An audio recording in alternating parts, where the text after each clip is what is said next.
Have you ever wondered what Earth was like before it became the green and blue planet we know today? Let's take a journey back in time, back to the genesis of Earth, about 4,600,000,000 years ago. At that time, our beloved planet was nothing more than a ring of gas and dust, swirling around a newly formed proto-sun. Imagine a celestial ballet of particles dancing in the darkness of space, each movement a step towards the creation of the world as we know it. But this ballet would soon give way to a spectacle of cosmic proportions. Fast forward a few million years to around 4,540,000,000 years ago. The swirling ring of dust and gas had coalesced into a molten sphere of rock, a newborn planet in the vast cosmic nursery. This was the Earth in its infancy, a place far removed from the lush, life-bearing world we call home today. The conditions on the early Earth were unimaginably harsh. This was a world engulfed in fire, a sea of molten rock, where temperatures soared to around 4,700 degrees Celsius. That's about 8,500 degrees Fahrenheit, for those who prefer the imperial system. The air, or rather the lack of it, was filled with carbon dioxide, nitrogen, sulfur and water vapor. Instead of rolling hills and vast oceans, there were magmatic seas, a landscape more akin to the infernal realms of myth and legend than a habitable planet. Imagine the constant bombardment from large asteroids, turning the surface of Earth into a celestial shooting range. This was a world more reminiscent of the end of times than the dawn of a new planet. Yet it was from these fiery beginnings, this chaotic and hostile environment, that the Earth began its long journey towards becoming a life-sustaining world. So, our planet started as a fiery hellscape, but how did it transform into a life-sustaining environment? Stay tuned as we continue our journey through time to explore the evolution of Earth from a molten rock to the living planet we know today. Now, imagine a time when a day lasted only 6 hours. Such was the reality around 4,500,000,000 years ago. Our planet was a newborn, fresh from a cataclysmic collision with a young planet named Theia. This cosmic crash was so intense that it sent chunks of the Earth's crust catapulting into space. Over time, these fragments coalesced, forming our steadfast companion in the sky, the Moon. But the birth of the Moon was just the beginning of Earth's celestial challenges. As our planet spun rapidly on its axis, a period known as the Late Heavy Bombardment began. This was a time of cosmic chaos, with a barrage of asteroids relentlessly pummeling the Earth. Now you might think of asteroids as harbingers of destruction, and you wouldn't be wrong. But these celestial missiles played a crucial role in shaping our planet. You see, while some asteroids left craters and caused mayhem, others brought with them something incredibly precious: water. Yes, that's right. The very water we drink, the water that fills our oceans, and the water that makes up about 60% of our bodies, may have hitched a ride on asteroids. These asteroids, formed in the far reaches of the solar system, contained icy cores. As they hurtled towards Earth, they vaporized upon impact, releasing their precious cargo into the atmosphere. Over time, these water molecules condensed, forming clouds and eventually falling as rain. The constant bombardment and subsequent rainfall filled the basins on Earth's surface, leading to the formation of the world's oceans. So, in a strange twist of fate, the same asteroids that wreaked havoc on our planet also contributed to creating the conditions necessary for life. They transformed a fiery, inhospitable world into a blue planet teeming with potential. So, asteroids were not only destructive but also life-bringing. But when did the first life form appear? Well, that's a story for another scene. Hold on to your seats as we continue our journey through Earth's fascinating history. Picture this: an Earth with no oxygen, no ozone layer, yet possibly life. It's a concept that might seem unlikely, but around 3.5 billion years ago, that was the reality of our planet.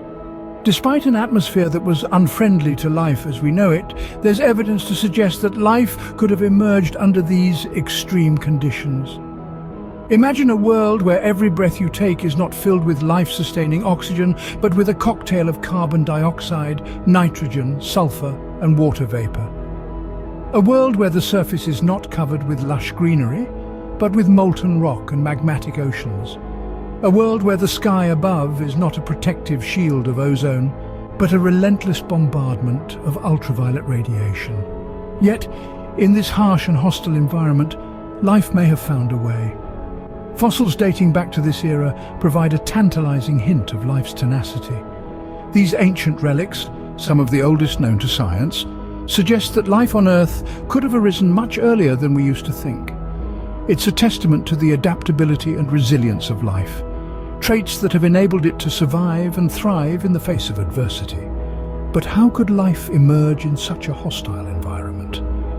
The answer might lie in the very asteroids that once bombarded our planet. These celestial bodies, carriers of a tiny amount of life-giving moisture, could have delivered the building blocks of life to Earth. Over billions of years, this cosmic delivery system may have played a crucial role in the emergence of life on our planet. So, as inhospitable as the early Earth might seem, life found a way. It adapted, it evolved, and it persisted, laying the groundwork for the rich tapestry of life that we see today. It's a remarkable journey, one that underscores the resilience and adaptability of life. So, life found a way, even in the most hostile conditions. But when did the Earth start to look familiar? Imagine a time when Earth was almost completely covered in a shallow, hot ocean. A time spanning from 3,200,000,000 to 2,800,000,000 years ago. An era when the landscape of our planet was vastly different from what we see today. Picture a world almost entirely submerged under water, not the cool, refreshing blues that we associate with our oceans today, but a scalding, simmering body of water. This was a time when life, as we understand it, was in its infancy. The inhabitants of this vast, hot ocean were not the diverse array of marine life we're familiar with. No, the residents of this world were the most fundamental units of life, microorganisms. These microscopic entities didn't need the comforts that we or even a fish would need. They thrived in the extreme temperatures, making a living in the scalding waters of this ancient Earth. But amidst this vast ocean, things were beginning to change. The Earth was not content to remain a water world forever. The tectonic plates, those massive slabs of Earth's crust, were shifting, moving and colliding. These movements gave rise to land masses, volcanic islands that emerged from the ocean depths and slowly grew over time. Around 2,500,000,000 years ago, these land masses coalesced to form the first supercontinent, known as Kenneland. This was a significant milestone in Earth's history. It was the first time that a large expanse of dry land existed on the planet. But don't get too excited. This was not a green and lush landscape. It was a barren, rocky expanse, a stark contrast to the hot water world it emerged from. And so Earth went through a transformation, from a world dominated by a hot ocean, inhabited by hardy microorganisms, to the formation of the first supercontinent. It was a time of change, a time of evolution, a time of extremes. So our Earth was once a giant hot tub for microorganisms. But when did complex life forms start to appear? Fast forward to 1,500,000,000 years ago, when Earth days lasted at least 16 hours. The planet was going through a dramatic transformation, a metamorphosis of sorts. Yet despite the lengthening of Earth days, complex organisms were still a figment of the future.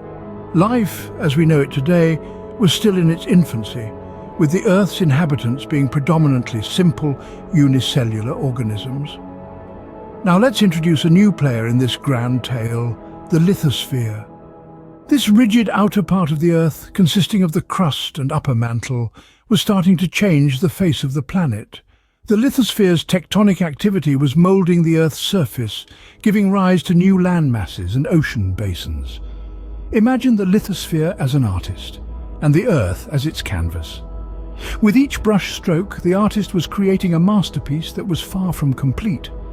The Earth, in its raw and unrefined state, was being shaped and sculpted over millions of years. The artist was not in a hurry. After all, the best works of art are not rushed. They are crafted with care and patience. The lithosphere was setting the stage for the next act of the Earth's epic saga. The tectonic activity was driving the formation of new environments, each with its own unique conditions.